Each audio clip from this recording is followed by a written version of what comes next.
अरविंद, जो और जानकारी मिल रही है, कुछ मीडिया रिपोर्ट्स में भी सामने आया है कि पुलिस जांच में 30 मई को मानव अंग मिले थे, यानी कि कुल मिलाकर 6 महीने के बाद गिरफ्तारी हुई है। क्या शुरू से ही इन दोनों आरोपियों की पुलिस को तलाश थी? इनकी गिरफ्तारी से पहले ये दोनों आरोपी कहाँ थे और ये गिरफ्तारी कब हुई? देखिए, गिरफ्तारी तो कल क्राइम ब्रांच की टीम ने की है और जैसा कि मैंने बताया कि मई महीने में ये लाश के टुकड़े मिलते थे। उस दौरान तमाम मीडिया कवरेज भी हुआ, जो ईस्ट दिल्ली की कई टीमें इस पे लगाई गई, लेकिन जो आरोपी है वो पकड़ से दूर थे। रोजाना ये जो आरोपी थे वो त्रिलोकपुरी का इलाका था, उस इलाके में कूड़े के ढेर में ये बॉडी के टुकड़े फेंक कर जाते थे। लोकल लोगों को जब जानकारी मिली उसके बाद हड़कंप मचा था। पूर्वी दिल्ली की टीम वो इसकी जांच पड़ताल कर रही थी, लगातार जो टीमें हैं वो तलाश कर रही थी और इसी दौरान अब जब श्रद्धा हत्याकांड का खुलासा हुआ तो जो बॉडी के टुकड़े मिलने जब श्रद्धा के शुरू हुए, उसी दौरान दिल्ली पुलिस को ये भी जानकारी मिली कि मई महीने में भी ईस्ट दिल्ली में टुकड़े मिलते थे। उसके बाद श्रद्धा हत्याकांड का जब खुलासा हुआ उसके बाद पुलिस पर दबाव बना और उसके बाद फिर जब जांच तेज हुई, तफ्तीश हुई, तब जाकर ये दोनों जो दो आरोपी हैं, जिसमें एक लड़का है एक लड़की बताया जा रहा है, दोनों को क्राइम ब्रांच की टीम ने गिरफ्तार किया, फ्रिज रिकवर किया। अरविंद, क्या इस केस में बॉडी के सारे पार्ट्स मिल गए, क्योंकि इन्होंने अलग अलग जगह उनको ठिकाने लगाया था? तकरीबन देखिए, इसमें तो जो बॉडी पार्ट्स हैं वो ही फेंके जाते थे।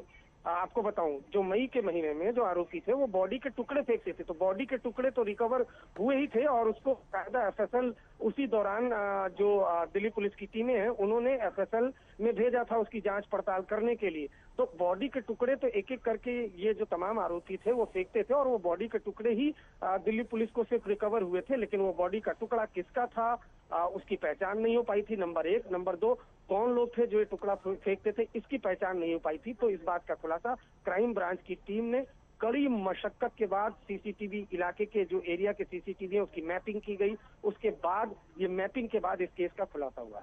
और अरविंद, अगर आप ये जानकारी भी दे सकें कि दिल्ली के कौन कौन से हिस्सों तक इस पूरी जांच के तार जुड़े थे, जैसे कि हम आफ्ताब केस में देख रहे हैं कि किस तरह से दिल्ली से लेकर मेहरौली और अलग अलग राज्यों में तफ्तीश चल रही है, इस मामले को लेकर के जांच कहां कहां तक पहुंची? नहीं, देखिए, इस मामले में जैसा कि मैंने बताया, मई के महीने में ये लाश के टुकड़े फेंके जाते थे त्रिलोकपुरी में और पूरा हड़कंप मचा हुआ था, एक रहस्य सा बन गया था, मैं आपको बताऊं। और पूर्वी दिल्ली, ईस्ट दिल्ली की डीसीपी, जॉइंट कमिश्नर, कई पुलिसकर्मी, तकरीबन 200 से ज्यादा पुलिसकर्मी लगाए गए थे, लेकिन केस का खुलासा नहीं हुआ था। लेकिन जब अभी श्रद्धा का के मर्डर का खुलासा हुआ और जब बॉडी के टुकड़े वो तलाशे जाने लगे श्रद्धा के, उसी दौरान सीनियर अधिकारियों को ये जानकारी मिली कि जो त्रिलोकपुरी में टुकड़े मिलते थे उसका भी केस का खुलासा नहीं हुआ है। बहुत से लोगों ने श्रद्धा और त्रिलोकपुरी के केस को कनेक्ट करके देखा, लेकिन उसके बाद क्राइम ब्रांच की टीम को लगाया गया और उसके बाद पर्दाफाश हुआ कि ये श्रद्धा का केस अलग था और त्रिलोकपुरी में जो टुकड़े मिल रहे थे उसका केस अलग था।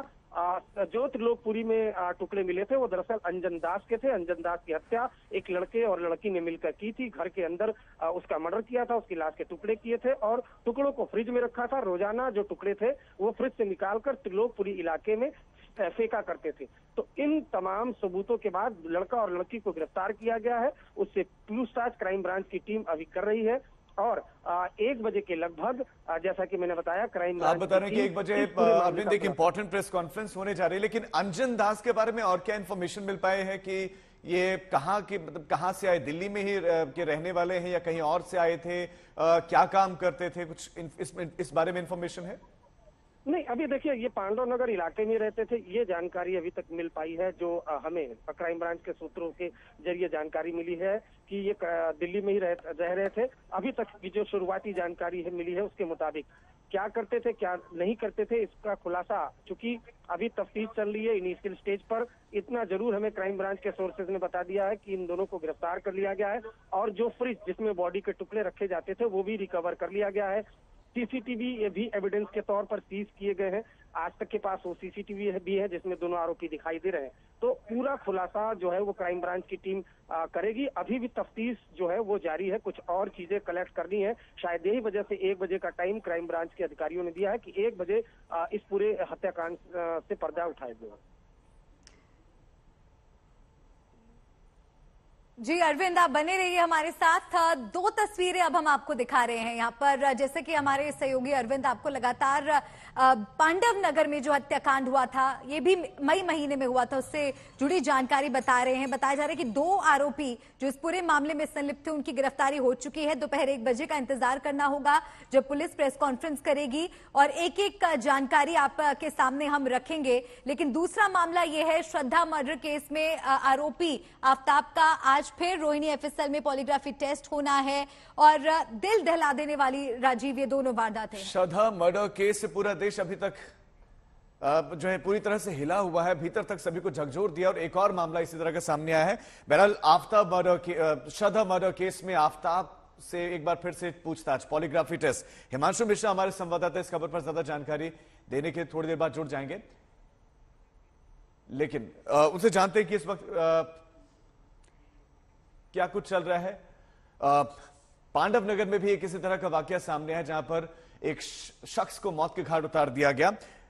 हिमांशु, इस खबर पर आपके पास और क्या क्या अपडेट है? क्या अंजन दास के बारे में और डिटेल्स मिल पाए? दूसरा सवाल यह कि उजागर कैसे हुआ मामला? क्या किसी ने एफआईआर करवाई थी या किसी को शक हुआ कि ये बॉडी पार्ट्स बिक रहे? कैसे मामला पकड़ में आया? देखिए, दरअसल पिछले कुछ दिनों से पुलिस की टीम को अलग अलग बॉडी पार्ट्स मिल रहे थे पांडव नगर के इलाके में। कई बार इन्वेस्टिगेशन हुई, कुछ पार्ट्स मिलते थे, जिसके बाद पुलिस ने उन सभी पार्ट्स को जब देखा और जब उनका मैच कराया तो पुलिस को इस बात का शक हुआ कि कहीं ये एक ही बॉडी के पार्ट्स तो नहीं है। जिसके बाद पुलिस ने इसकी फॉरेंसिक जांच कराई और उसके बाद जब पुलिस ये श्योर हो गई कि हाँ ये एक ही शख्स के बॉडी के पार्ट्स हैं, तो पुलिस ने इन्वेस्टिगेशन आगे बढ़ाई। तमाम जो इलाके हैं पूर्वी दिल्ली और आसपास के जो मिसिंग पर्सन्स की रिपोर्ट है या मिसिंग पर्सन है, उनके बारे में पुलिस ने जानकारी इकट्ठा करना शुरू किया और कई जगहों पर पुलिस ने सीसीटीवी फुटेज की जांच भी शुरू की, जिसमें एक महिला और एक लड़का, पुलिस को 4 ऐसे सीसीटीवी इंपॉर्टेंट मिले जिसमें एक महिला और एक लड़का दोनों कुछ फेंकते हुए दिल्ली पुलिस को नजर आए। ये पुलिस के लिए एक बेहद अहम सबूत, एविडेंस साबित हुआ, जिसके बाद पुलिस ने उन दोनों की पहचान करने की कोशिश की और उसके बाद उन दोनों को गिरफ्तार किया। पूनम और दीपक नाम है, माँ बेटे हैं और पूनम ने अपने पति की हत्या की गई थी पूनम के, और उसके बाद उसकी हत्या करने के बाद उनके बॉडी पार्ट्स को धीरे धीरे करके, जैसे आप कह सकते हैं श्रद्धा के केस में हुआ, उसी तरीके से पूनम और का है वहां पर अलग अलग फेंका था। पुलिस की क्राइम ब्रांच की टीम इस पूरी जांच में लगी हुई थी। लगातार एविडेंसेस इकट्ठा किए जा रहे थे, जिसमें सबसे महत्वपूर्ण एविडेंस जो था वो सीसीटीवी साबित हुआ, क्योंकि सीसीटीवी के जरिए पुलिस ने आरोपियों की पहचान की थी और फिर उनको गिरफ्तार किया। फिलहाल दोनों आरोपियों से पूछताछ की जा रही है और ये पता लगाने की कोशिश की जा रही है कि कत्ल की वजह क्या है, क्यों आखिर इस तरीके से कत्ल किया और उसके बाद इस ब्रूटल तरीके से बॉडी को। बिल्कुल हिमांशु, आप बने रहिए हमारे साथ और इस बीच एक तस्वीर हम दर्शकों को दिखा रहे हैं, आप भी हमें इसके बारे में जानकारी आगे दीजिएगा। पांडव नगर का ये वही घर है जहां पर इस हत्याकांड को अंजाम दिया गया। और जैसे कि हिमांशु आपको बता रहे थे कि ये घटना दरअसल हुई कैसे है। अंजन दास नाम का वो व्यक्ति जिसकी निर्मम हत्या की गई, बताया जा रहा है कि उसकी पत्नी पूनम ने अपने ही बेटे के साथ मिलकर इस हत्याकांड को अंजाम दिया। शव के टुकड़े किए गए। मई का ही ये पूरा मामला है, लेकिन अब दोनों आरोपियों की गिरफ्तारी हो चुकी है। लगभग 6 महीने लग गए इस गुत्थी को सुलझाने में। हिमांशु, तस्वीर हम दिखा रहे हैं उस घर की दर्शकों को, पांडव नगर स्थित ये घर जहां पर इस हत्याकांड को अंजाम दिया गया। लेकिन कहीं ना कहीं देखिए, क्योंकि देश में श्रद्धा हत्याकांड को लेकर सनसनी फैली है, श्रद्धा हत्याकांड से मिलता जुलता ही ये मामला है। साथ ही ये महज इत्तेफाक ही है कि दोनों ही हत्याएं मई महीने में हुई हैं। लेकिन क्या चुनौतियां इस मामले को सुलझाने के लिए पुलिस के सामने आई?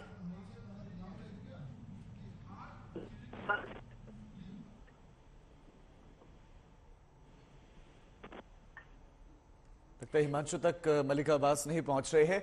ये एक्सक्लूसिव तस्वीरें आज तक के पास हैं। ये वही घर है पांडव नगर का जहां पर शख्स को मौत के घाट उतार दिया।